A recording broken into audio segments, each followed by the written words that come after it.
This project was a childhood dream. We're building a skate ramp cabin that's going in a wave pool.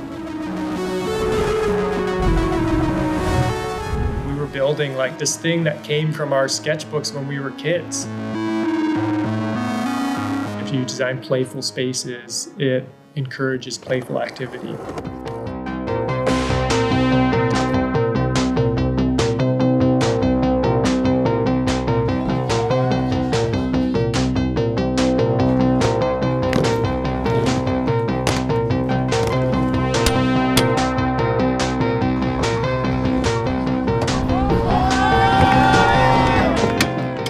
I never fully saw it as a ramp. I kind of always envisioned it as a hangout cabin that you could skate on.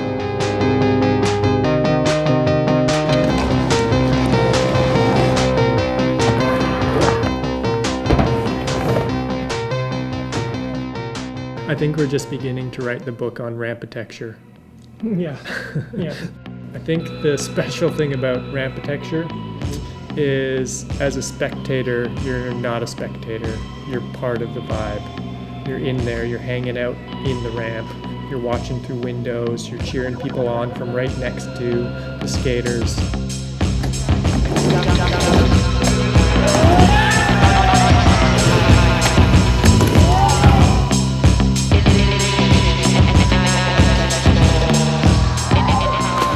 Ideally, there aren't spectators in skateboarding. If you're there hanging out next to the session, you're part of the session. Rampitecture acknowledges that. You are feeding the session with your energy, and you should be chilling in the dopest hut, dude.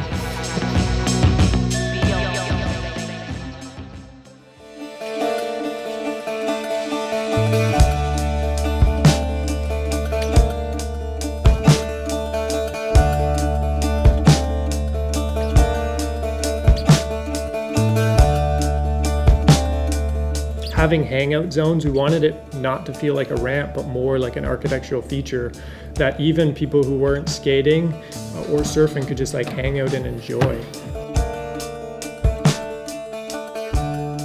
That ramp didn't just come to being, it went through many different iterations. We probably did 10 different versions of it first.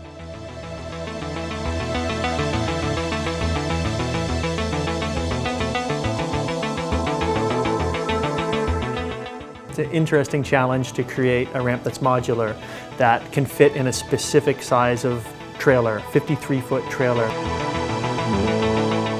It was a serious Tetris challenge to get everything in there. And then piece by piece moving them and installing them was a military operation.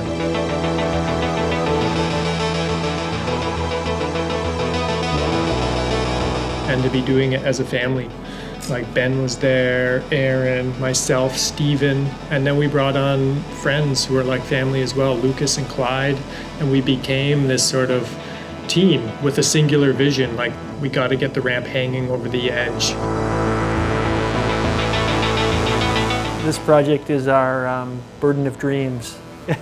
It's the steamship over the mountain. I think Herzog would approve.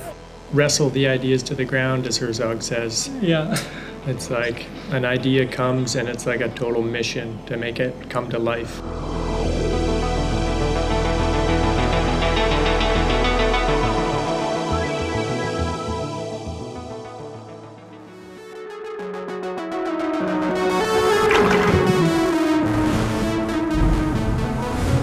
How do you add skateboarding into a surf event? How do you design an experience?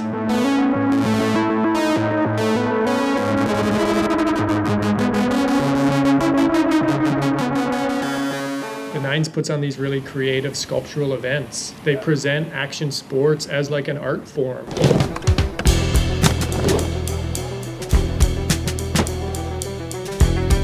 Their snow events are like these amazing sculptural features that you get to ride on. The mountain bike ones, it's like an incredible sculptural course that you just see people flying through. What's particular about those is they're taking place on mountains and maybe next to ski resorts, and there's an aesthetic that they work with. It's quite glossy and crisp. The first thing we had to respond to was the Waco Surf environment.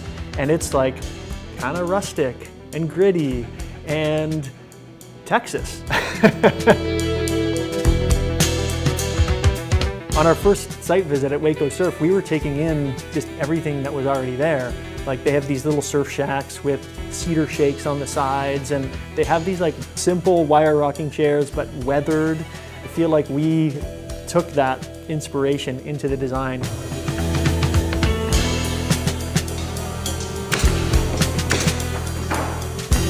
The Nines builds environments that really encourage play within action sports. They're celebrating all of this talent in a way that's not a competition.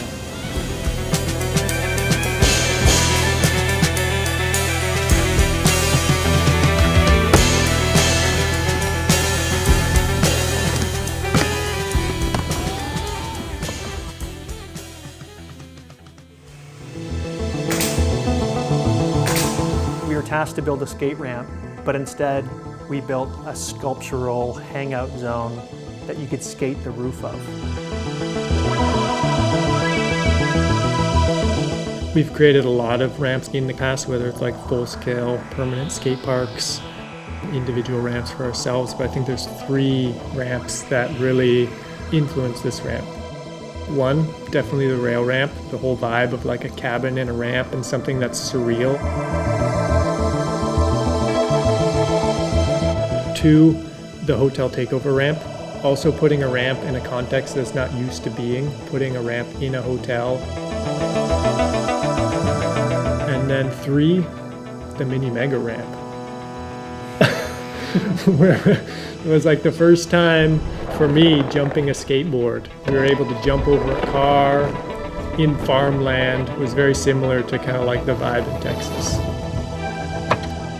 The thing we get excited about is building things that people can interact with and that kind of promote people to bring out their own creative side. Hang it over so the thing's parked the same way, like this sideways.